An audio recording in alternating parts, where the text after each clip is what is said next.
નમસ્કાર દર્શક મિત્રો, સાવરકુંડલાની રફતારમાં આપનું સ્વાગત છે। અમરેલી જિલ્લાના સાવરકુંડલા તાલુકાના વિજયપડી ગામમાં સેવાકીય ત્રિવેણી સંગમ કાર્યક્રમ યોજાયો।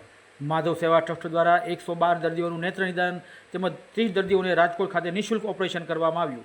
માનવ સેવા એ જ પ્રભુ સેવાના પવિત્ર સંદેશને સાર્થક કરતા સાવરકુંડલા તાલુકાના વિજયપડી ગામે લોહાણા સમાજની વાડી ખાતે અંબુજા ફાઉન્ડેશન, શ્રી રણછોડ દાજી બાપુ ચેરિટેબલ હોસ્પિટલ રાજકોટ અને માધવ સેવા ટ્રસ્ટના સંયુક્ત ઉપક્રમે ભવ્ય નેત્ર નિદાન તથા નેત્રમણી આરોહણ મોતિયા કેમ્પનું સફળ આયોજન કરવામાં આવ્યું હતું।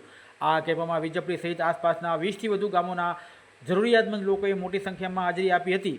આરોગ્ય સેવાનો લાભ લીધો હતો। રાજકોટ સ્થિત રણછોડ દાજી બાપુ ચેરિટેબલ હોસ્પિટલના નિષ્ણાંત તબીબોની ટીમ દ્વારા કુલ 112 દર્દીઓની આંખોની ઝીણવટભરી તપાસ કરવામાં આવી હતી। ત્યારબાદ 30 દર્દીઓને મોતિયાના ઓપરેશન માટે પસંદ કરવામાં આવ્યા હતા, જેમને સંસ્થાના વિશેષ બસ દ્વારા મારફત રાજકોટ લઈ જવામાં આવ્યા છે, જ્યાં તેમને ઓપરેશન ઉપરાંત રહેવા, જમવા અને દવાઓ સહિતની તમામ સુવિધાઓ સંપૂર્ણપણે નિઃશુલ્ક પૂરી પાડવામાં આવશે। કેમ્પ દરમિયાન અંબુજા ફાઉન્ડેશન દ્વારા સેવાભાવ સાથે ઉત્તમ આયોજન કરવામાં આવ્યું હતું।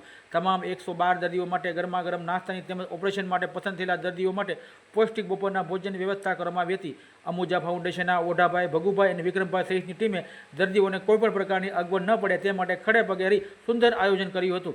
ઉલ્લેખનીય છે કે અંબુજા ફાઉન્ડેશન આ વિસ્તારમાં ખેડૂતોના સર્વાંગી વિકાસ માટે ચાલી રહેલા કપાસ પ્રોજેક્ટ ઉપરાંત આરોગ્ય અને સામાજિક કલ્યાણના વિવિધ સેવાકીય કાર્યોમાં સતત સંપૂર્ણ મહત્વનું યોગદાન આપી રહ્યું છે। આ કેમ્પમાં માધવ સેવા ટ્રસ્ટનો 122મો સફળ નેત્રદાન કેમ્પ રહ્યો હતો।